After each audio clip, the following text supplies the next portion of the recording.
Welcome back, everybody, to this episode of the Open Concept Podcast, where we are breaking down unnecessary walls and barriers that stand in the way of greatness. Our guest today, Zulfiya, great to see you again. Zulfiya, CEO of Omadli Group. Really excited to have you on today to talk about all sorts of stuff, but mostly I think we're going to get into AI and a lot of the reasons why people should be using it, and probably some areas that they shouldn't be using it. And I'm very excited to have you here today because as we go through this journey of AI, and it's constantly getting better, and for a lot of people, very, very confusing. I'm hoping that you'll be able to answer some questions and bring some real clarity for people around AI and probably eliminate some of the misconceptions that people have with it. Zulfiya, why don't you tell a little people here a little bit about yourself and what you're all about? Sure. Thank you so much, Brandon, for having me. My name is Zulfiya Forsythe, and I'm a CEO and founder of Omadli Group. We do data analytics AI solutions for business owners and help them to buy back their time and scale their business. I started my journey into entrepreneurship a couple of years back now. It all started with my passion for automation. Actually, my background, I studied accounting in college. So I did not study computer science I kind of went traditional route, finished my degree in accounting and wanted to work for big four CPA companies like Deloitte and Ernst & Young and KPMG. Passed my CPA. So it's a certified public accountant exams, and was just, my dream was that. Didn't make a cut, got really disappointed with myself. I ended up in corporate world, kind of corporate accounting, and started automating processes around me back then. And just kind of looking at, repetitive tasks that I was doing and my team was doing at that time that I worked at, and just like, how can I clean up this report, or how can I put together a report, not in Excel, but kind of like back then didn't even realize I was literally mapping out, and you probably appreciate this as a builder yourself, like getting stuff from the system, and then a back end, like taking Excel and mapping stuff up where things are coming from. And then it's a data map that I was doing. I didn't realize that that was actually what it was. It was just like, oh, if everything is in the system, why do we have to do this manually every week, for example? Why can't we just build it once on a back end, and now it just spits out information with the same KPIs that we want in the same format that we want? So I got an opportunity to move into IT department, got very lucky, and then from then on, self-taught myself a query language, self-taught myself kind of how to debug reports, how to look at code. And back then there was no AI, Brendan. It was brutal.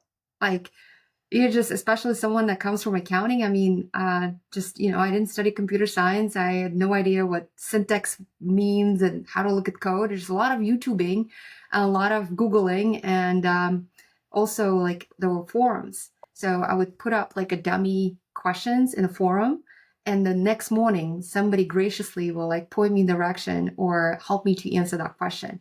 And that was something that I would look forward to. Like, you're talking about like a forums chat. So I would literally put together a problem, dummy out the problem, and then just, hey, can you, like, how do I do this? Well, how would I build a solution for this? And somebody will be like, oh, this is you have to tweak your code this way. You have to, and try this concept, and just a lot of reiterations of that, lots of trial and error. And nowadays you have AI. You can literally just open your ChatGPT, or for us, for developers, you have GitHub, for example, where securely if you can, you don't have to deploy all your proprietary code, but you can ask for proof of concept pretty quickly. You don't have to memorize any of these calculations in your head anymore. Like, I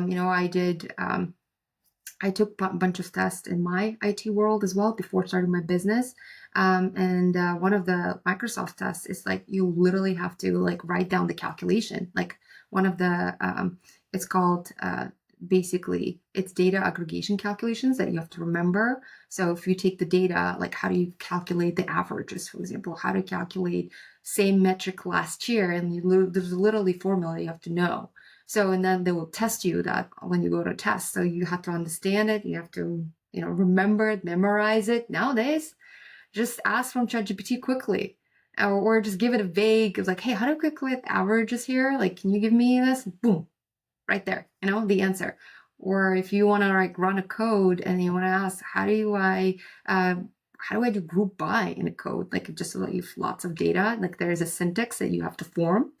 And instead of back in the days, again, you have to remember this. And actually, when you go to interviews, people ask you, people quiz you on the spot. Can you write statement to pull, for example, here's your database, pull the statement that will show me, write the statement, write the query language that will show me, all right, who is my most paid employee in my team in this type of department? Yeah. So it would be like, write a query language, for example, write a query statement for me to retrieve that as fast as possible. Can you break that down for us? Because I don't think most people understand how complex of a situation that was. Yeah, And absolutely. then follow-up question to that. Once like if people were teaching this again, the idea of remembering code, and I understand that there's a benchmark if you're in a university class or a college class or post grad class and you're going through this, and the idea of remembering code, it shows that you've been listening, and it shows that you've been paying attention, you've been studying, you've been doing your homework.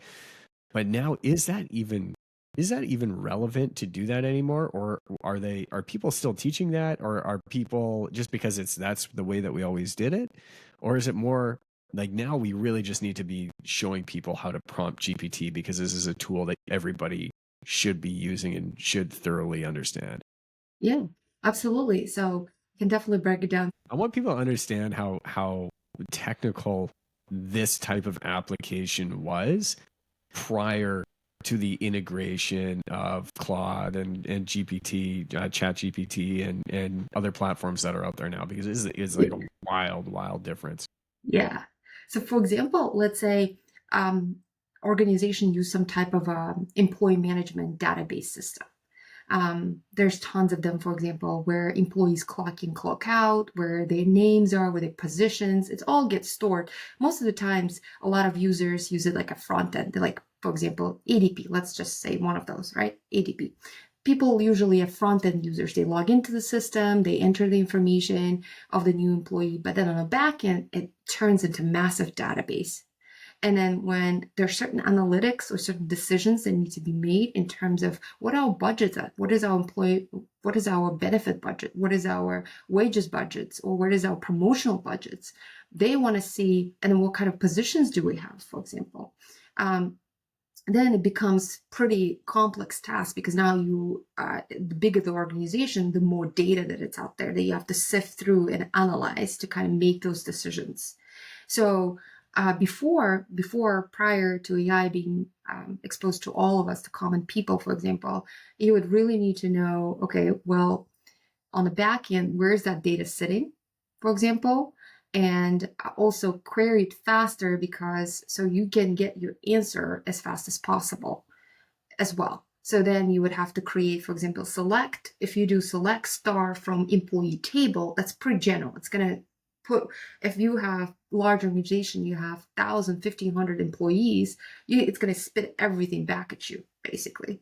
That is in that table. But you really want, all right, who's my top employee, most paid employee in my nursing department, for example, for this quarter.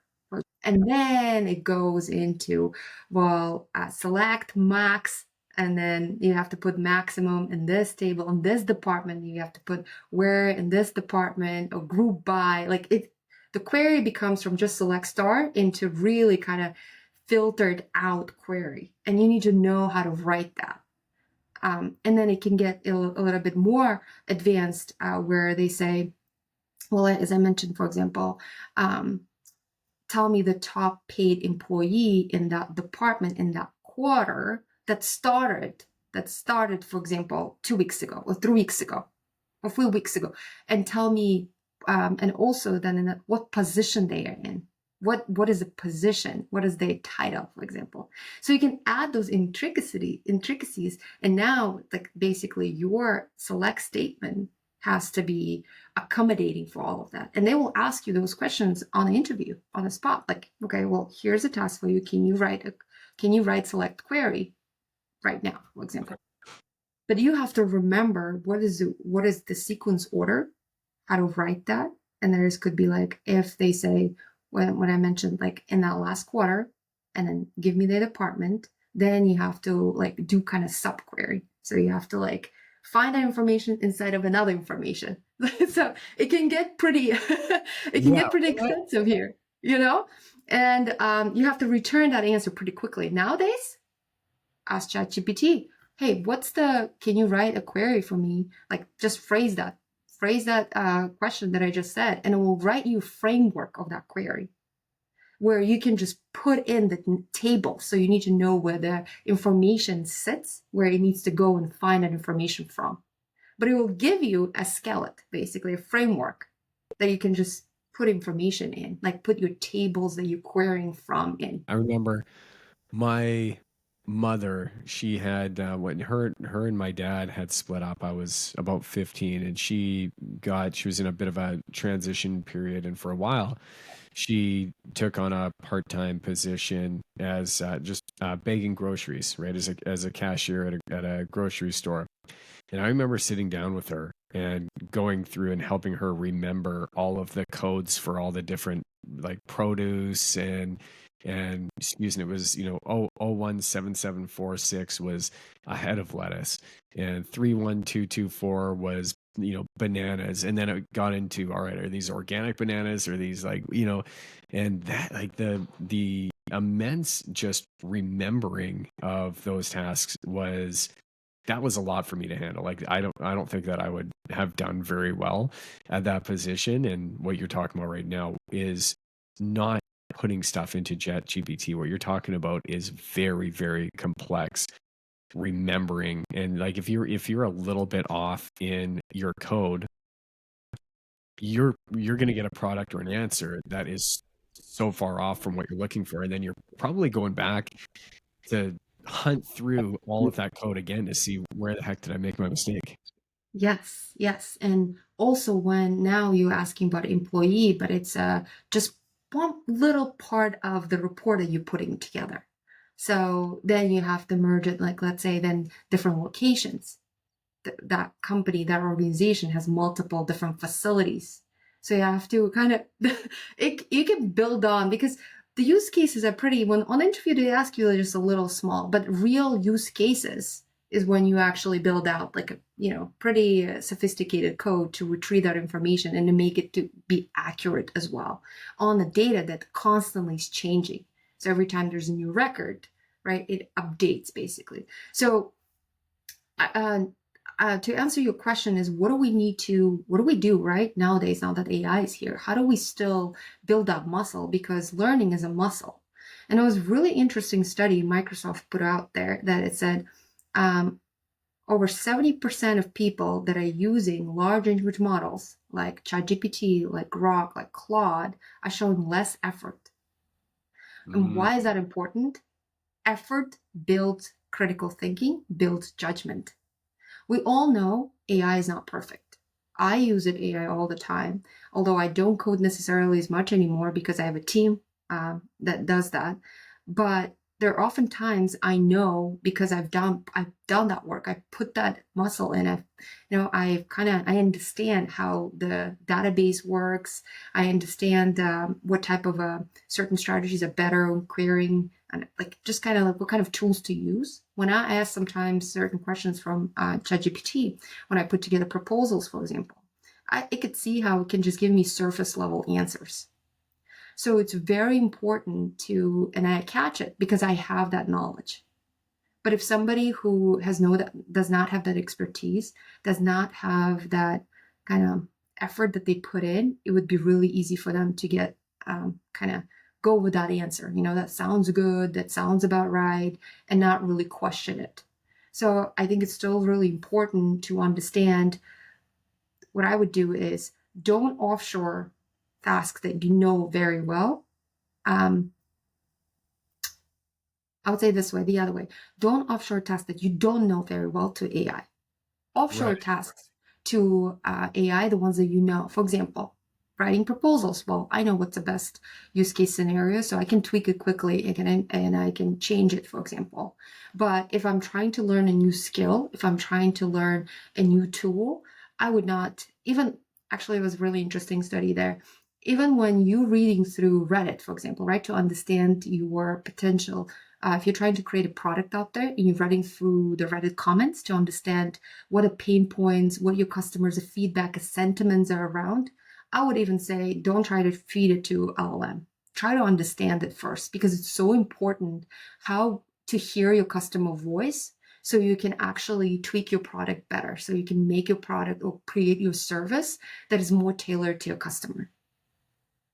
Things are like more analytical, things are more that develop your critical thinking. I would still keep it to yourself. I think a lot of people get that wrong. What would you say that most people get wrong about AI? Is it just, the understanding of how to use it, or like I look at brainstorming sessions that you would have with a team, right? When you're looking for an answer and you're trying to build a SWOT analysis over a specific situation or whatever that may be. Right now, I mean, you can eliminate a lot of that getting together in person and those costs by simply putting the information into a GPT. And it's going to provide you pretty valuable information where all of a sudden you're like, yeah, you know what? I don't need to do any brainstorming. I've kind of got my brainstorming partner here. Yeah. But there still is something pretty powerful about making sure that, the team is aligned and everybody has some sort of input in what's going on. But what would you say most people get wrong when it comes to AI, and like what should they really not be using it for? And this is like twofold because it's so complex, right? We hear all these companies, all the organizations now are investing so much in AI. Even there is now, for example, Duolingo or Spotify, their leadership is saying before we go hire new talent, before we go hire a new resource, question: how can AI do this? How can we employ AI to do this job? So the urgency, and we see that trickling down, is just a matter of time. How a lot of that will come to to many other industries, many other businesses. So there is a definite urgency on adopting it because the speed that AI allows is just unmatchable. So what happens is if we delay the adoption of it, right, our competitors, the ones that are adopting, investing time, money into this and training their staff, are just going to convert their sales much faster. And the companies that are not doing that are going to be left in the dust. So then why I'm saying this, there is this urgency into, okay, how can we use AI for everything? And now there's the urgency, and now there's a question, well, what do we not use AI for example? Right. Because we need to try to adopt it as much as possible, but then where should I still do myself, for example? Kind of like striking that balance of productivity, but also I would say training and critical thinking, and also we as humans, we want to make sure that AI is not making us less, making us more. So I'm going to preface this by saying I'm a big fan of AI, really encouraging our team to use it. It's incredible tools. But I'll just to play devil's advocate for a minute, it can also it can start to pull away the value of people as well, right? It can pull away the value that somebody brings to an organization. And when some people are saying, you know what, the skills that I'm developing that I love, something that I'm really good at and passionate, and I bring a lot of humanity, humanism, a source of human to a team, that's kind of discredited based on the skill set now, and a lot of people are discrediting that human element for just the results and productivity that a long language model or an AI program of some sort can bring to a company. So I think that's an important thing to realize too, is the value of you as a human if your skills are taken over. What you're doing is taken over and can be done much faster by AI. As a human, it's not invalid, but you need to learn those new skills. So what are you as a human being going to be able to do to start, really start to contribute your skill set? What else can you do? What do you need to focus on to start bringing the company that you're working for a lot of value? Otherwise, you're going to see yourself replaced by AI pretty quickly. Unfortunately, Brandon, like that's unfortunate truth, right? I wish things were different because I'm in it every day, and I'm also trying to like every day educating myself on what's happening and what the trend is going. And the unfortunate part is just, okay, well, we use AI, it will make us more productive. So now somebody that's working, for example, 40 hours a week, right? They can do certain types of aspects of their job now in 20 hours, let's say, right? So now they still need to think, okay, one of the job security is how do I learn these AI tools to complement my job? And that would be also job security for them as well. How do I bring to my employer this value? Because that, let's face it, that's just a reality for us to say, well, um, AI is going to take my job and I'm going to do anything about it or I feel bad about this. It's going to happen and it's happening. But now we have to constantly, as humans, we have ability to adapt and we have ability to pivot. So how can we use AI for our benefit? How can we, looking at our jobs, and most of the times I'll tell you, a lot of times what we use AI personally is things that we don't really like to do. There's so many repetitive tasks, admin tasks that don't really bring any joy to to the thing that we're doing or the project that we're doing. Like for example, I'll tell you, project management. Yeah. If you ask one of the developers that I have, I don't know how it's for you, but we are kind of builders on the technical side, least favorite thing to do on earth. Like create a ticket, making sure they didn't forget anything in that ticket based on the call with the team, for example, and then pushing that ticket through the cycles. And then also, for example, now you track and now you have to save that information somewhere consistently on a consistent basis so it doesn't just look like a mess, for example. That's another part that just nobody wants to do it. They would happy for AI to go and kind of like, oh, you forgot, like based on this conversation, for example, these are your tasks already created in Asana for you. And then here's your checklist to make sure that next time when you submit your work, like you don't forget about X, Y, and Z, for example. They're happy to do that. They're happy for AI to move. So I'm all up for, again, going back to the question, kind of keeping that concept. What do we do on a repetitive basis, at least 3 times? What is it that we know that we do very well that we also don't really like doing, like admin work? I feel like every position in an organization has a type of secretary. It doesn't matter if you're a salesperson, if you're a builder, if you're project manager, like if you're a CEO, right? That's why we have executive assistant. Everybody has some type of like a shuffling paper type of work. Nobody likes to do, and at the same time takes so much of their time because the turnaround of the project is just takes so much longer. Sometimes like, oh, I forgot about this, or we forgot, oh, this was mentioned, but it was never captured. Now let's go back to it. Let's redo our project. I mean, how many times that happens, right? So those things could be taken care of by AI. Some industries are impacted significantly more than others. We saw, and I think when we're talking about AI early on, before we really saw how it was going to start to impact things, when we were talking about automation, we were thinking further ahead. When we were thinking automated cars, we were thinking, what, we're gonna see a bunch of robots out there and they're doing all these labor tasks, and we're gonna just outsource knocking down buildings and whatever. But the thing that you couldn't strip away from somebody was going to be the creative side, because it was that idea of, oh, there's so much soul in it. Like how can you outsource somebody to write lyrics that are going to be meaningful, that are going to strike a chord in somebody's heart? How can you write a music or paint a beautiful picture that's going to capture what it is that you're thinking? Like that needs to be done by a human being.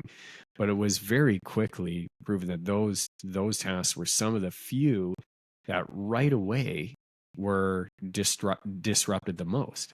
Most contractors don't want to be in front of a computer. The average construction company will go and they just want to be on the tools. They want to be outside. They want to be doing the work themselves, and so they're not really using it. They're not really giving it the respect that it needs, because maybe they're not at a point in their business where they need it yet. But I'm really trying to figure out our industry specifically and how that might get disrupted, because it will be disrupted. But it's one of those, you don't know, what you don't know type things. And until something comes out, like we've seen little bits of it on in our industry, but nothing that's nothing that's impacted it in a negative way. Everything that I've seen about AI and how we use AI as a company, I feel is super, super positive because of all the things that you had talked about. It is eliminating the mundane tasks, and it's better. Like it's better at it. It's more accurate in most cases. Yeah. And I think interesting, Brandon, a couple of things here. And earlier on, I thought with when I was growing up, I was always thought, oh, like, getting white collar job is a job security, learning like computer skills, going to 4-year degree, then going to master's degree. And I live in Massachusetts, state of Massachusetts. We have the best schools here. We have MIT, and then we also have Harvard, for example. And people here, for them, to have a bachelor's degree, it's equivalent to just high school diploma, for example. So people here, they go to Harvard, MITs, right, like kind of in my backyard almost, and they also like doctorate, the PhDs. And the idea was that you have a white collar job means security, go get more education and you always have a job. And nowadays things are shifting because that's where machine can replicate your work much more easily. Everything that you do on the computer, and if it has a backend access to, it can automate basically. But then everything that you do with your hands, more like I would say trade jobs, or building jobs, construction jobs, you guys out there on the field, that's really hard to augment compared to me sitting on my computer and writing code, for example. Machine can do that much more easily. And yes, you have robotics, for example. I just went to Boston Robotics Conference last week, and there were lots of talk about autonomous driving and also having robotics in manufacturing facilities to identify, for example, some type of a gas leaks, some type of a like equipment breakdown. But still, there's just a lot ways to go. And now that we have these large language models, we embody them in robotics. But it's still not as advanced, as I would say AI, that someone sits on a computer and now it's like machine just goes in there, code goes in there, looks where you click, and then you can show the entire workflow. And now it can just follow those steps and automate it, basically, given that, again, you have a backend access. So things are shifting. And another thing is happening in your trade, right? There are a lot of people we have aging population. And because it was not so popular, a lot of people thought, oh, we'll go get a white collar job and get security. A lot of people were kind of not looking at the trade jobs, the construction jobs, and they were not really appreciating that well. Where now there's a shortage, for example, even here in Massachusetts, there's a huge shortage in trade jobs, plumbing, electricians. They make so much more money. And it's just irony of how things got flipped, Yeah, I talk to high school students all the time, and trying to get people excited about trades. For a while there, it was very difficult to find anybody, and we saw a lot of work going on.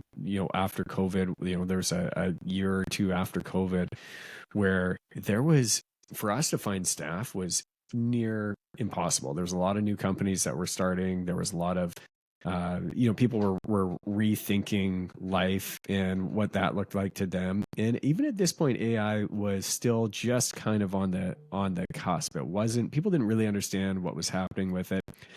And it was next to impossible to find anybody. That was all anybody could talk about: labor shortage, how difficult things were finding people. And yes, there's certainly an aspect to that that's true, because just simply because of the interest. But when I'm talking to students in high schools these days, or at colleges that are they're in trade school, I see a bright future, because a lot of these kids are starting to realize that.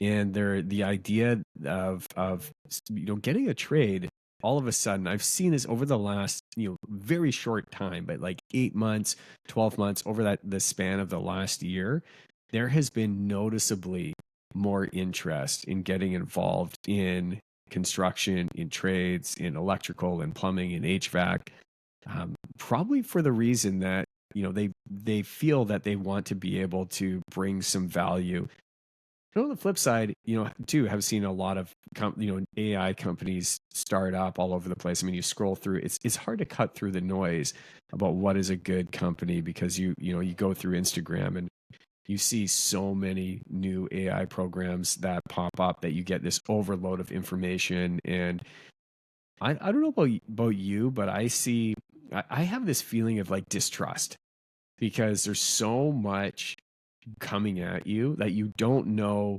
what's real anymore. You don't know what program is a really great program. You don't know what book is a really great book, because has that been written by AI? You don't know which ad has just been generated for bait. Like it's just, there's a lot of noise out there. But what would you tell somebody to, if they're getting caught up in that noise? Like, how do you differentiate and understand what like a really good AI program is, and somebody that's just found a way to hack AI to make a couple of bucks? Like, is there a very clear different, like, how do people know where to spend their money on programs, on courses, if they wanted to go and learn AI themselves and know that they're just not going to get swindled by some young kid on the beach somewhere that's found a program or an algorithm that he wants to, sell in his ebook that was completely generated by a program that somebody could go out and get for free. Oh, that's so true, Brendan. So I use AI I use AI all the time in my business, right? But sometimes I'm just curious, as I also scroll down on the social media. And to be honest, I am putting something together. I am like learning social media as well, because that's a whole new thing. How do you package your services? How do you communicate to your future customers or prospects or people that are interested in what you are offering, for example, in a way that it's understandable to them? So sometimes when I scroll through some ideas, I see all of those, as you said, like AI entrepreneurs, and I just ask, like, they say, oh, DM, like comment this, and I'll get you this. So I try them out, just to kind of see. And one was so good. Yesterday, I tried one. It was like, oh, like here's how you build your AI agent checklist. I got this template, and it was like really nice in terms of marketing, in terms of coloring. Okay, that was really nice, the coloring, but it was just such a general information, just like a booklet that it had. I personally found no value in it. It was just like, all right, well, this is a couple of like, this is what LLM is, this is how you do this, but there's no step by step. It's just kind of pretty vague information, what LLM is and what it can do for you, and pretty much that's it. And it's spread out on 5 pages. So and there's a lot of that, like, and I can totally see. And then another thing is like wipe coding, right? So it's also another thing that's been like marketed so well, like, oh, now you don't need any type of technical knowledge. You can just go create your own app, for example, using Coursera or Replit, for example, or Lovable and all that. So those are really great for MVP stages, for minimal viable product stages, kind of proof of concept.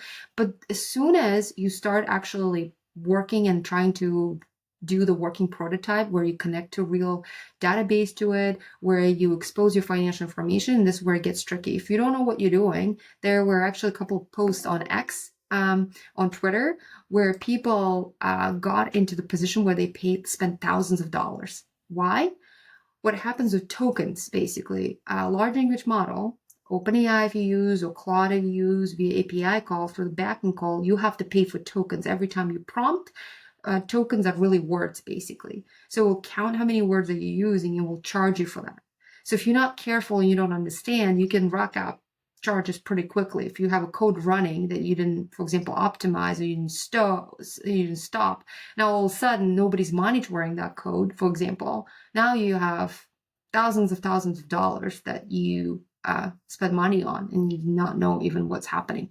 Or, for example, if you're storing in some type of a cloud, also, if it's running extensive code that you had no idea it's doing, or you enable some type of a let's say some type of a capacity or feature in your cloud storage, on your Azure cloud storage or your Amazon cloud storage, and you didn't read the terms of conditions, now you can wake up the next morning and see $1,000 bill, for example, for running your code. That's right. Or another thing that could happen is that wipe coding, right? They say, oh, well, like this is how you learn. Well, guess what? People put their information. It's a digital tool, and hackers are getting really good at as well. So they can hack your financial information, your name, your email, and now can send stuff to, basically using your information, to many other people. So there's just so many, and there are actual cases like that happened. So what I would say is always try to say, okay, what kind of problem am I trying to solve? And let's solve the problem that, again, that you know yourself. So I always try to say, like, going back again, like, I'm trying to automate my process that I know already very well. Like, I'm not reinventing a new process that I have no idea. I've never tried this before, for example. I know this process very well. I know what kind of systems do I use, what kind of steps should be used. And then let's say also make sure that I'm running this securely as well. That's another thing that we need to keep in mind. Or if we're trying to, and so let's replicate that. Let's have a real use case scenario. Let's make it small.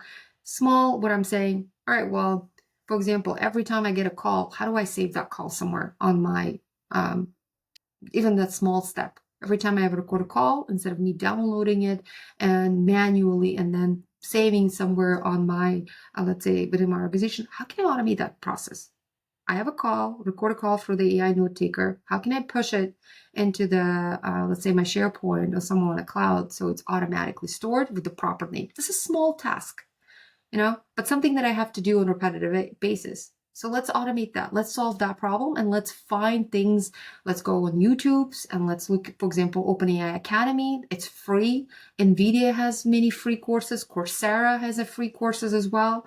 And just dissect that problem into small pieces. And the way I would do this, even, I would literally draw out the workflow on a piece of paper, or even on a piece of paper, or if you use some kind of a digital note taker, do that and literally like dissect it.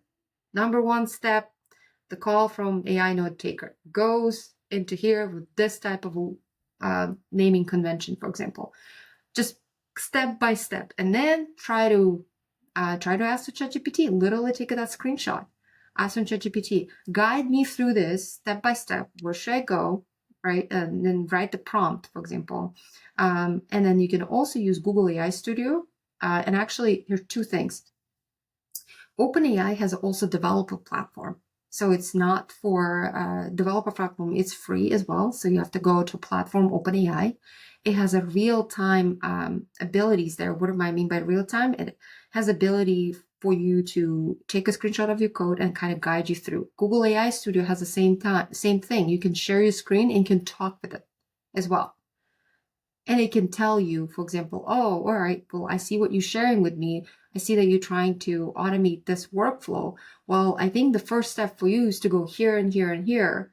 And these are the tools that you might be helpful for you to consider. And then you can try doing that. And actually it would be like a tutor sitting with you, reading your screen, seeing what you were doing and actually advising you on it, which is pretty incredible. Sometimes sometimes you might get stuck depending how complex things are, but it's still like you will have someone right there available for you. So basic writing tasks is, I think, what a lot of people are using it for, but how deep can companies really go with this to really start to benefit them? What would somebody that maybe has surface level experience with ChatGPT or a similar model have? What would be a step deeper that they could go that they probably don't know is possible yet? Yeah, and I think ChatGPT OpenAI is pretty good. And I would also say there is a Google AI Studio that you could use, and Google AI Studio has all of the other models, like a Flash model, Flash Pro model, mini model. They can toggle, and there is a cap on tokens, meaning on how much they can prompt, but they can still utilize that. So they can, what I would say, OpenAI, Claude, Google AI Studio, Grok, have all of them. Why not? And actually, when you're trying to figure this out, some of them, like for example, ChatGPT has deep research, which is available with $20 plan, for example. That's a really powerful tool for you to help you with doing research, and then you can actually read through research, make kind of your judgments instead of you sifting through multiple websites. And really, people could just ask a question. I'm trying to improve this process. Is this feasible with VI? Can you please break it down for me? And also they can, and then there's another thing. The way they prompt is also very important. Sometimes most people just do one-shot prompting, like zero-shot prompting, where they just kind of like, give me the LinkedIn post for my business around, let's say, marketing for AI. It's just very short, and the most of the times they will get very generic responses. The best way to prompt is basically assign the role, give examples, give them what format they want to see the output on. And then also give some, as I mentioned, give some examples of how they would like to see their answer to be in, and what type of sources they would like the answer to be from, and also provide some type of a trusted source, how it came up with that answer. So that helps. So the more detailed they become with their prompt, the better output that they get. But really, they can just start with, and then they can copy paste that prompt in Claude, in Grok, and Google AI Studio, and see what kind of output they get. Compare the answers. Yeah, and that's how you can validate. For example, that's how you can aggregate on those answers and kind of come to one that really makes sense the most. How are you helping people navigate through all of this? Yeah, absolutely. So when we help businesses, the way I see us is almost with filling in the gaps. That's what happens. So we're really good at understanding data. We're really good at unifying data across multiple systems that the business might use, and filling this gap of, okay, well, sometimes it happens this system doesn't talk to this system, and for me to get the answer, I have to really manipulate the data, for example.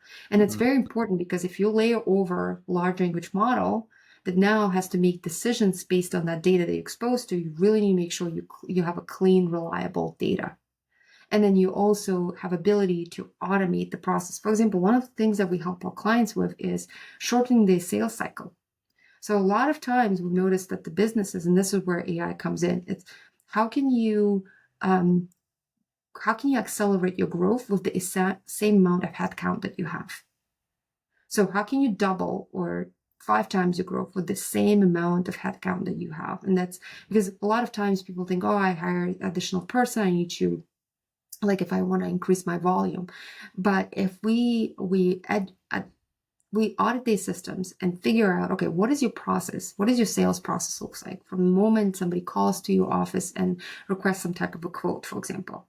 And then what kind of steps do you take? Who are your people that have to go now, fetch that information, do some type of information, fetch it to another person, and the kind of chain, then it looks like, or sometimes we have, this takes 3 weeks instead of, instead of a week and a half, for example, because it got stuck here or information got lost here. So we try to automate that process for them.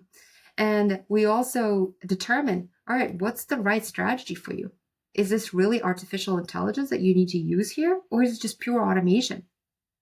And Right, because I'm thinking of the two as essentially being the same thing. Because when I'm thinking of AI, I'm thinking more, I'm thinking my head goes right to automation, but there's a very different different outcome from both of them, because AI can automate, but automating is very different than AI, and the use cases for all of that is going to be exceptionally different.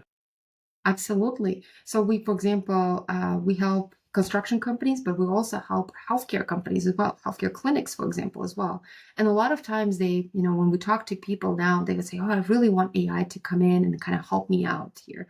But once you started doing the audit, you realize, well, there's no processes in place, there's no training in place, and there's no systems in place. So then it's like, all right, let's make sure that AI cannot help you here yet. And then also what you're trying to do is not artificial intelligence, it's business intelligence. And business intelligence is what I started my whole journey with automation. It's automation of reporting. Literally just, okay, well, sometimes let's say you have a clinic, you have multiple locations, and you constantly have to put information on what's your performance like. For example, how much is the revenue per nurse or per clinician in your facility? If you want to go expand, does it make sense for you to expand or not? Are you manually creating those analytics, for example? And then when you layer over AI as well, you also need analytics to see, okay, well, if you, for example, what is your ROI on your AI, for example? Is it really speeding up the process for you? Or sometimes the question is also, well, how long does it take you to do this task? If you're trying to automate this task because I know it's pretty, it's taking you a long time, or you have staff that isn't consistent, but really it takes like 2 hours a month, and it's just kind of like, it's sometimes frustrating to keep people aligned, but it's not really worth that for automation. Like things like that, we also talk about kind of to discern, all right, how do you first, before you lay over even AI, how do you first do your data reporting well? Because you need to know your numbers before you even go and do artificial intelligence now and do all of these insights that AI could pull on. For example, if you're trying even to submit claims, make sure that your claims that you're processing are not getting denied. But first, do you have your financial in place? Do you know how much money are you making? What is your revenue per your, for example, you have revenue coming from different types of service that you provide. And where are you really losing money? Where is your claims are getting denied, for example? And how much of those claims you're getting denied? And then you can layer AI on top of it. And now, before you submit a claim, you have an AI checklist that helps you to not get that claim denied. Does that make sense?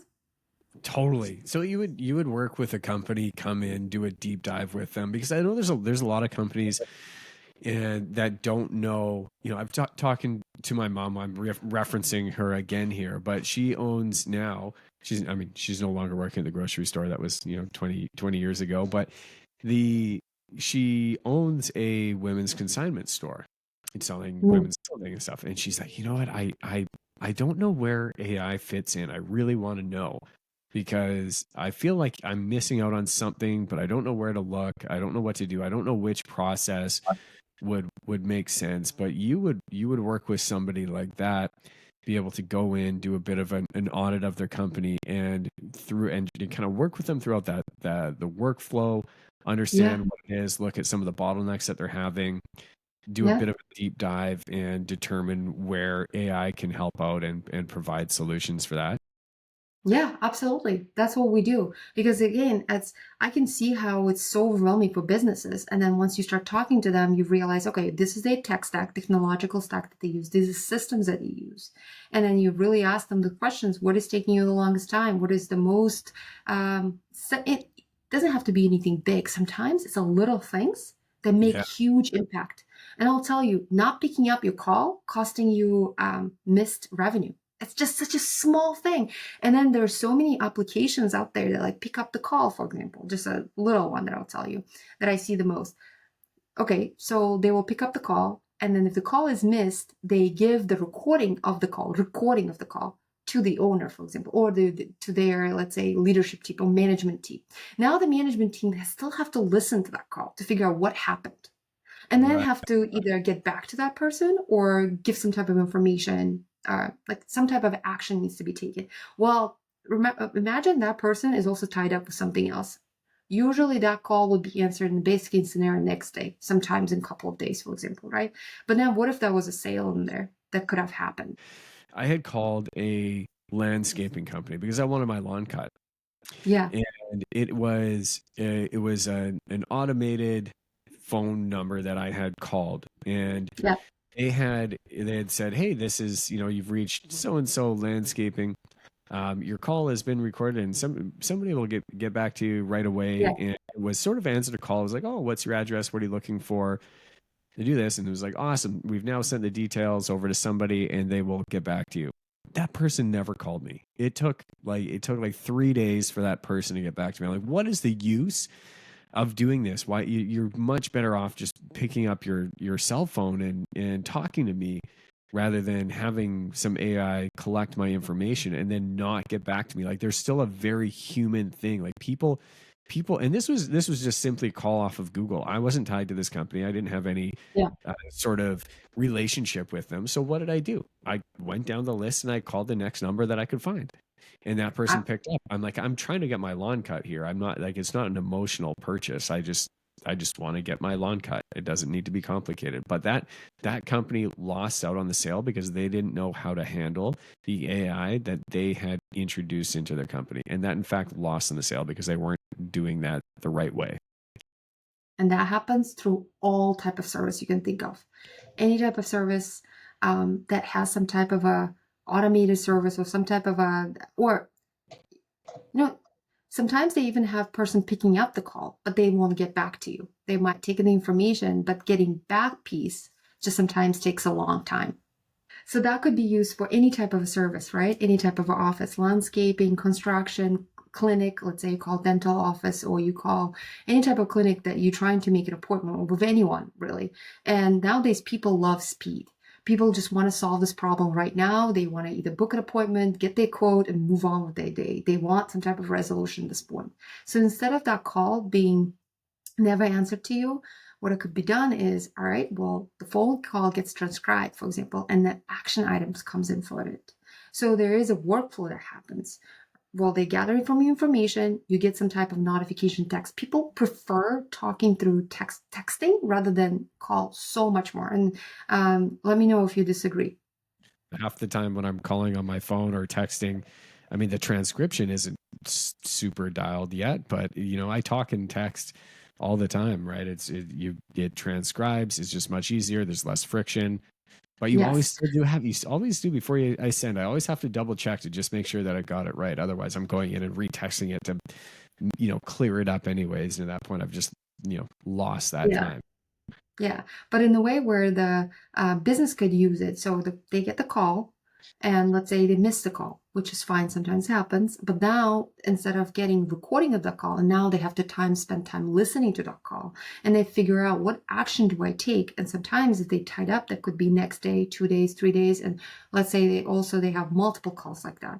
Well, if there is a workflow that says, all right, audit the call, get the transcript, and based on the transcript, your choices are either get back to this person with some type of a, let's say, Google form that you can collect the information, tell them somebody will be back at you, and then create some trigger where I get, like, somebody in your team gets triggered.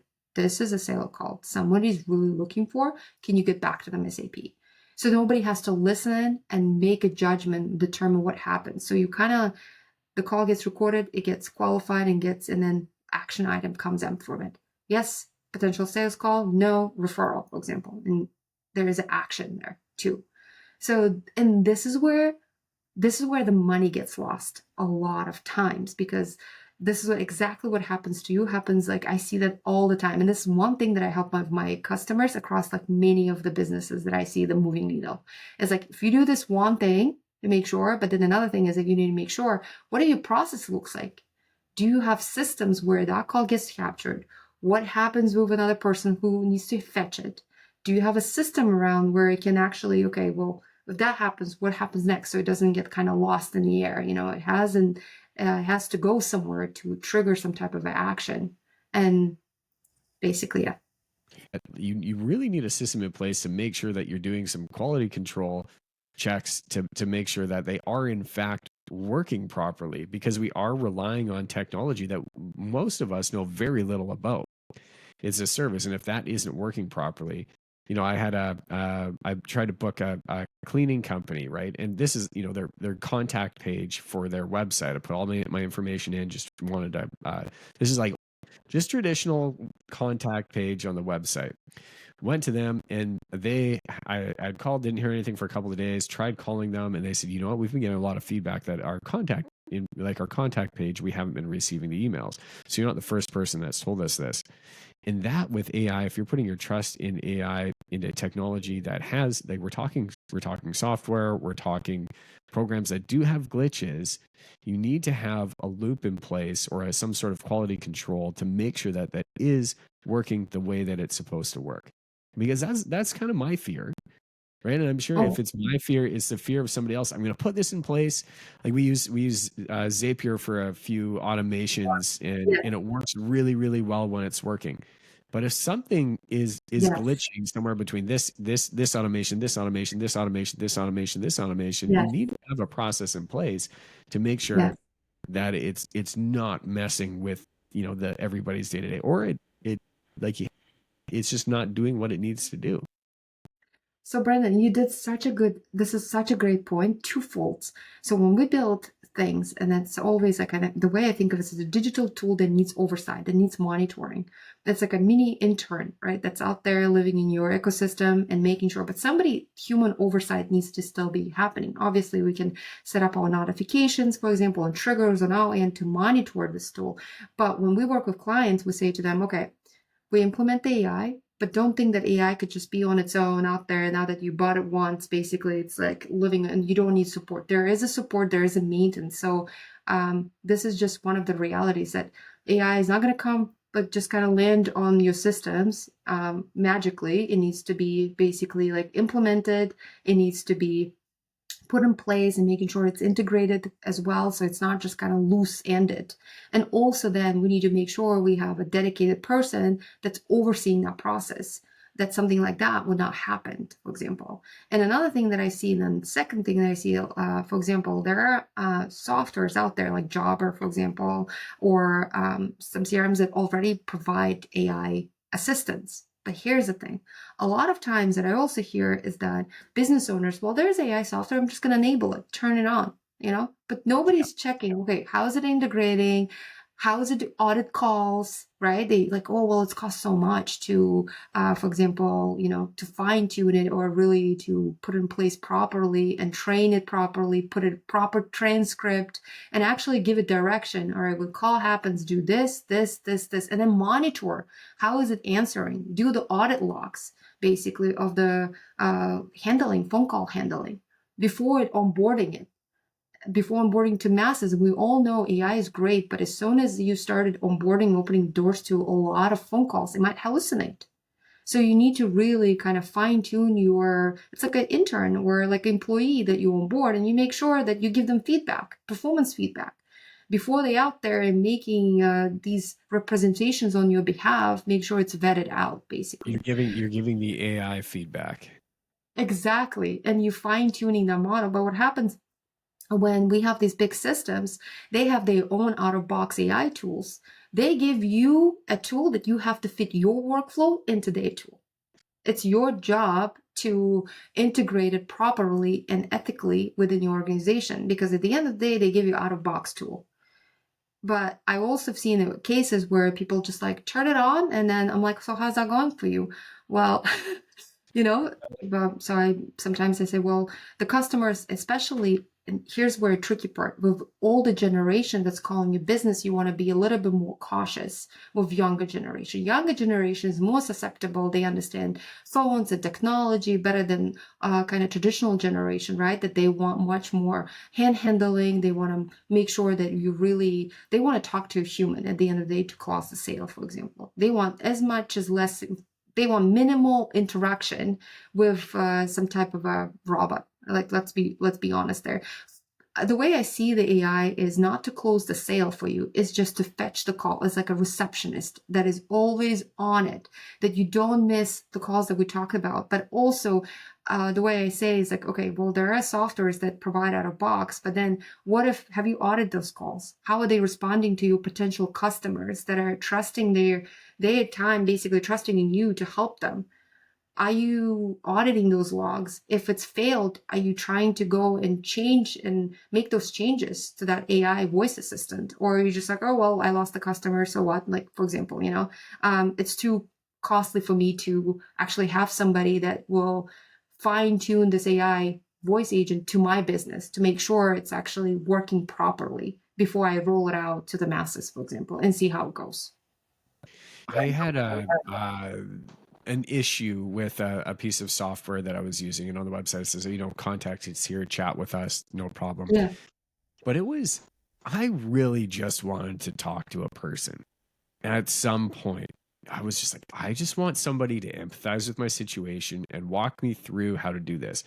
I don't want them to send me a link to a pre-recorded video on how to deal with this situation that isn't representative entirely of the issue that I'm having.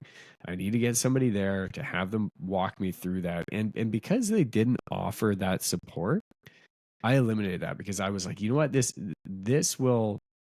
program will be good for a little while, but I know that I'll get personally frustrated if I can't at some point get a hold of a person to walk me through that. For the most part, 80% of the time, 90% of the time, it's going to be fine. But for that 10% that's really crucial, that's critical, you can't really get that from a how-to video if there's something that you need to work through. And I just want to talk to somebody. And I think a lot of companies, maybe this is just my personal opinion, I'm kind of like right in the middle of not having technology, not having a lot of it, and so really learning it as it comes out. Right, I have used to have cell phones, pager that you clip on your belt. That was a cool thing. And then when you get a cell phone, you go to 7-Eleven and you buy minutes to put into your phone so that you can call your friends, but you're really diligent about those minutes Yeah. that you're using, because once they're gone, then you have to go back to 7-Eleven and buy another chip and put in a code and all that sort of stuff, and it was painful. So, right. But at the same time, now getting very in depth into AI, but that learning curve, like there's still a part of me that really just wants to talk to a person. And maybe the younger generation that just loves AI, they don't want to talk to people. And so we're really seeing this transition or this mindset, or better yet, it's more of an expectation, right? My expectation is that if I have an issue, I'm going to be, and I'm paying somebody money, I'm paying a company money, that I'm going to be able to talk to a person in a time of need. But maybe the expectation from a younger generation, that is just not there. It's just assumed that, hey, you're only gonna, this is the best that you can get, is just chatting with an AI, or an automated bot, or the idea of actually talking to a human being is just not something that we expect to do. Is that, like, are we in a weird transition here? Is that kind of where we're leading, or do you think that all companies should have, be backed up and still be able to reach a human being? Am I kind of crazy? No, no, no. This is a good point. And I think the way I see AI is when people ask me, for example, business asks me, can you build me sales AI agent that just, handles the entire sales call for me and sells it because they want to automate that process, for example. And my answer is, I advise against that because human interaction, human, I, also AI cannot think fast on their feet, cannot handle the objections, cannot hear the sentiment or change of voice, for example, on the other line. So where I see the AI is good is secretary. Great. Picking up the calls, fetching it and giving it to somebody, making sure it doesn't fall through the cracks. Fantastic. Making sure that AI is like, I'm prepping the information for you as you a salesperson. Who did I sold last time in this type of a vicinity, for example, or in this type of industry? How much did we sell it for? Great. I'm going to go fetch that information for you. But get on the call with the customers, and everything that to do with money, you want human there. This is just rule of thumb. Anything that is close to money is human. That goes to writing emails to potential customers, because who really is writing your emails most of the times? Yeah, we know about the unsubscribe, fine, you move it in unsubscribe button, but most of the times it's your people that you met somewhere in the network, or someone is referring you business, or someone's reaching out asking your current clients. Those are the people that you want to serve, that asking for your valuable time. And for me, that should be human there. Yeah, I have this understanding and this theory that people want to do business with people, right? If you're a Yes. business owner, people want to do business with people. The idea of brand, I think, is, and when I say brand, I mean like in a traditional sense, company brand sign on the side of a building. It's meaning less and less these days because of all of the noise that we were talking about previously, and all of the distractions, and not knowing what's real, who to do business with, what companies you can trust, because we are just in this stage where we have so much information thrown at us. And every time we're scrolling on our phone in any sort of program, we have any number of ads coming up that's like new AI, do this, that. Like, we just don't know what to trust, or we don't know who is behind it. And if people in our business, they spend a huge amount of money with us, $500,000, $1,000,000, $2,000,000, because we're building something for them that they are going to live in, or a space where they're opening up their business for the first time. They're not gonna hand over that large of an amount of money, or hand over the largest asset that they ever own, without knowing who they're doing business with. And so I think that when we're talking about when we're talking about AI companies, when we're talking about having a human being there that's representative, people know that they're doing business with the human being, but they can, their product, it has an aspect of AI that's going to serve them really, really well and is going to support the company that is providing them that service. But I really think that having that human element is still very, very powerful. And I think 100%. and I think there's a lot of people that, that I follow on Instagram too that are, probably disagree with me because they say automate everything, build this business, but it kind of feels like a soulless business if there isn't a human being there. And maybe that's just my way of thinking. Maybe it's an old school way of thinking, but I personally I want to do business with people. Yes. Brendan, another thing I want to say is that going back to a lot of social media also talks about AI and how easy it is for you to onboard AI, how easy it is to build this AI agent and that is AI agent, right? And then when I talk to business owners, sometimes they're like, oh, like, well, I saw this video out there, right, on social media that's showing me how to build AI agent.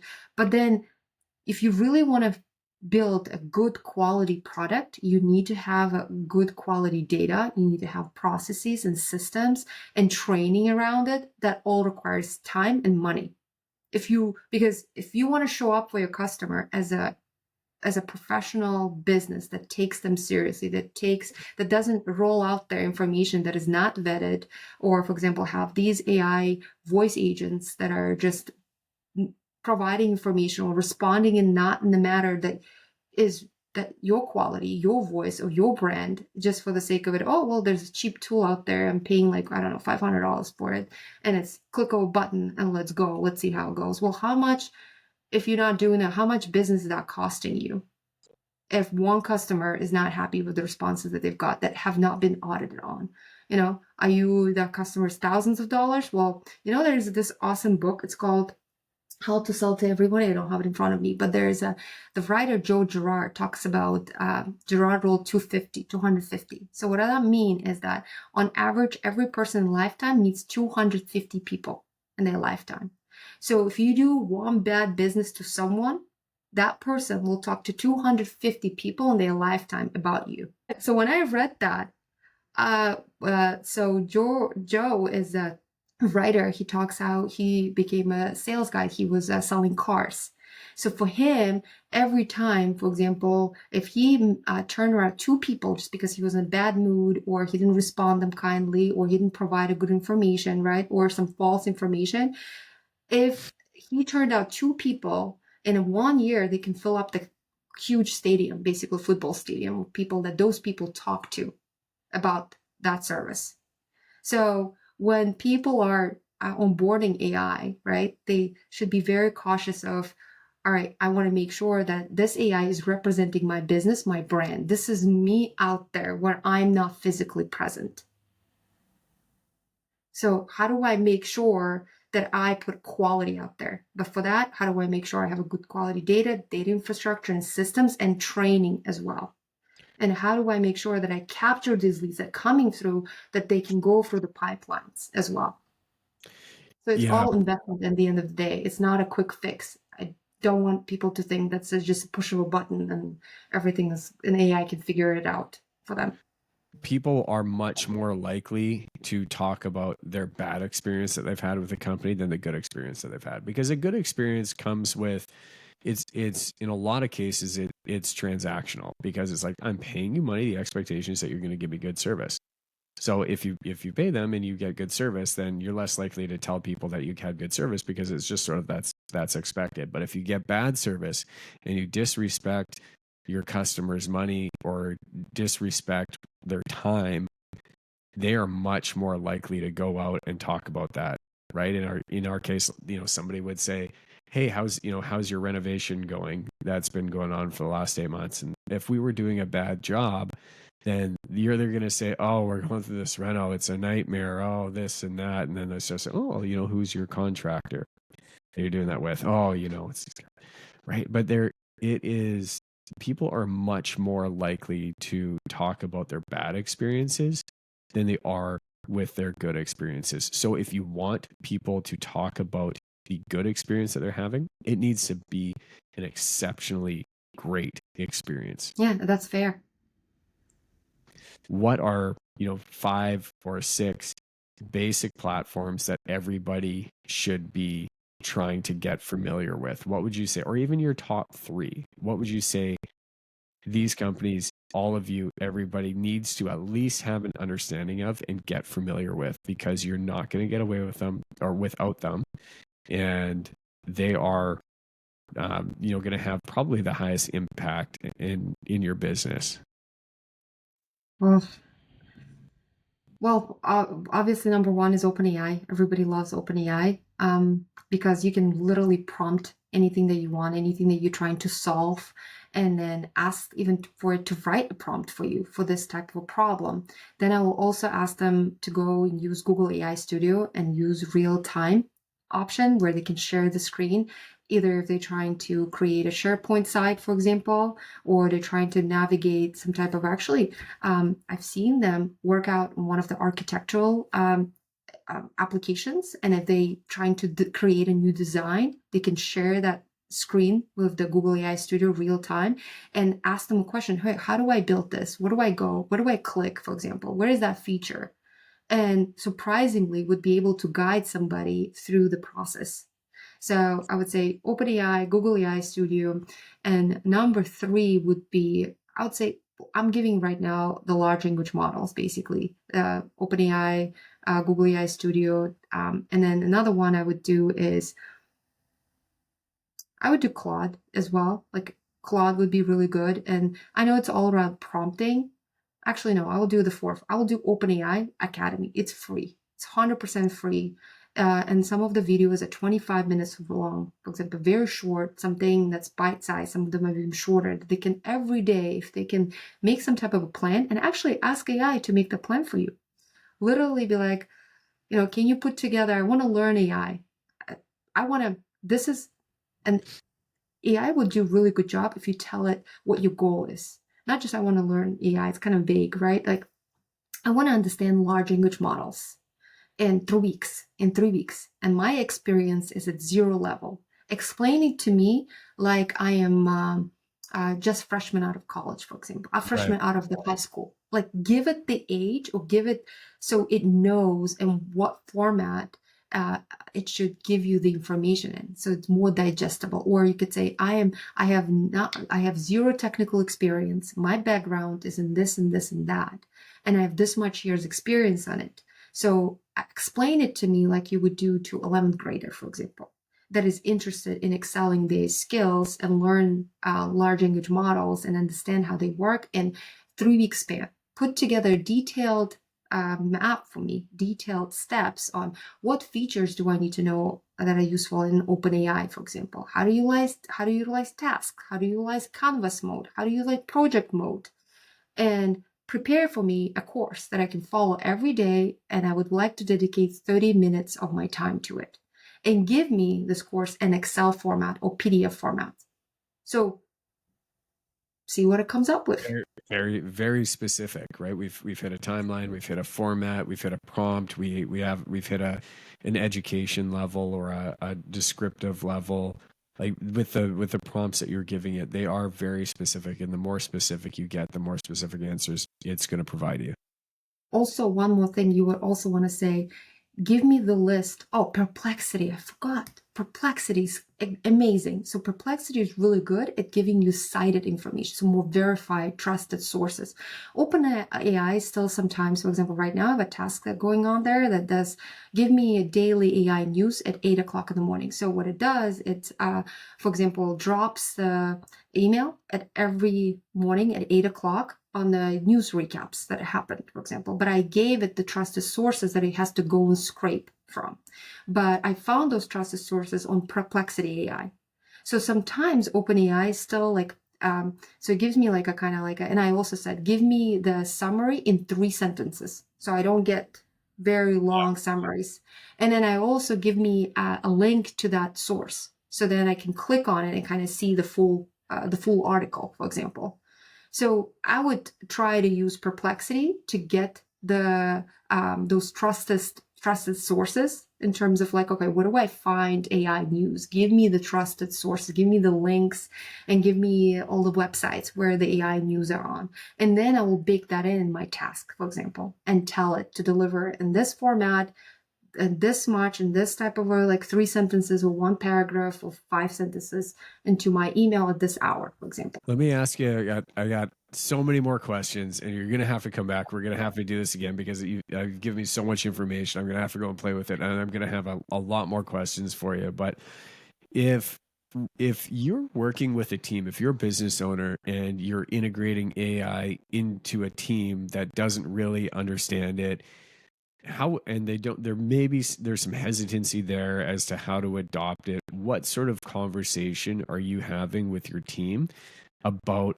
adopting AI and how to use it and where the importance of it is, and in a way that, it kind of covers all the worries that they have. What am I doing? Does this mean that I'm going to have less work? Does it mean that I'm going to have less hours? There's a lot of companies, especially right now, it's getting better and better, but there's still some hesitancy around, and maybe it's just in our industry, but there's some hesitancy about adopting AI as a company that people have some pushback on. And I think every employee should be using AI because it's an amazing tool. But not everybody has that perspective. So how do you have that conversation as a business owner to staff and to an organization about how we're going to be integrating AI? Yes, I think first of all, number one thing, we want to make sure we have that conversation because it's so important. We don't want our team members doing something kind of hiding on the background or, for example, exposing some confidential proprietary information to the code, to the ChatGPT, for example, without you knowing it. So that's number one thing. I think security risk has to be training around that as well, how to ethically and responsibly use these large language models, depending on what industry you are in. If you're in a highly regulated industry like healthcare, you can't just ask ChatGPT and open up and roll out the information that now is private, for example. If you're in financial services, you need to be mindful of that. Or if you're putting some type of like, again, personal information about your customers or the code, if you are in say in a development shop, same thing. So you have to educate. That's why I think there should be some type of a security training on how do you ethically and responsibly use AI, large language models, for example. And then you should have some type of for example, if you're in Microsoft suite, there's a Copilot, get some type of licenses. Like you have to make that investment to make sure that everybody has a dedicated license. So there's a security around that, and that's where how you can also see, okay, what questions are being asked? Are they asked within the guardrails of your organization, within that people are not using AI without knowing, for example, or that I should not supposed to ask that question, or I'm not supposed to retrieve that type of information. So it's also very important aspect there as well. So training is very important, and then I would say security is very important. Another thing is like having conversation where it's empowering the team members and try to kind of navigate. And I know it could be very, very challenging because a lot of people get intimidated, but maybe what kind of a plan we can put together for you to be better at, what kind of resources I can give my team right now to make sure that they feel empowered, not threatened. How can I, because at the end of the day, what you could do also, I'm giving you all of these AI tools for you to learn on my dime that will make you marketable. You can Right. leave this That's right. job and now can find jobs somewhere else because now you have these skills that and value that are in demand, that you know how to utilize these skills and bring value to your team members, to your employer, for example, increase sales, reduce churn, reduce expenses, operating expenses, reduce errors. You now basically empowered with this. So I feel like if we need to change the lenses of now employees, oh, I want to learn this. I'll make more money with this. Because at the end of the day, they can come to you, right, as a performance review and say, well, Brandon, I use these tools. I also learned these tools as well. Now look what I've done. I basically reduced our expenses here, and here, and if they're marketing person or if they're salesperson, I've brought in this much sale now. So they can come to you and actually show you the metrics now how they increased your sales or how they brought more profit to your company and ask you for a raise. And then they should be looking at this, that at the end of the day, what they taking, all that knowledge, they taking it for themselves. Nobody can take that away from them. Nobody. It's like they learning, they becoming better. They becoming more valuable. They becoming more marketable, for example, for themselves. Before I go, I gotta write all this stuff down so that I don't forget it. Well, it's hot in my mind because I have so many things that I want to implement right now. Thank you so much for taking the time out. Where can people connect with you? Where can they find you? If they want to learn more about Omadli Group or you yourself or just AI in general. Sure, absolutely. You can find me on social media, Zulfiya Forsythe, at Zulfiya Forsythe and LinkedIn, or also Instagram as well. And if you're coming and listening to the show, just comment OpenAI and I will send you my AI tips link. Amazing. Awesome. Thank you so much again. And all of our listeners that are out there that are still with us, thank you so much for being here. Have a great day. Thank Rock you and for roll. having me. See you next Thank time. you.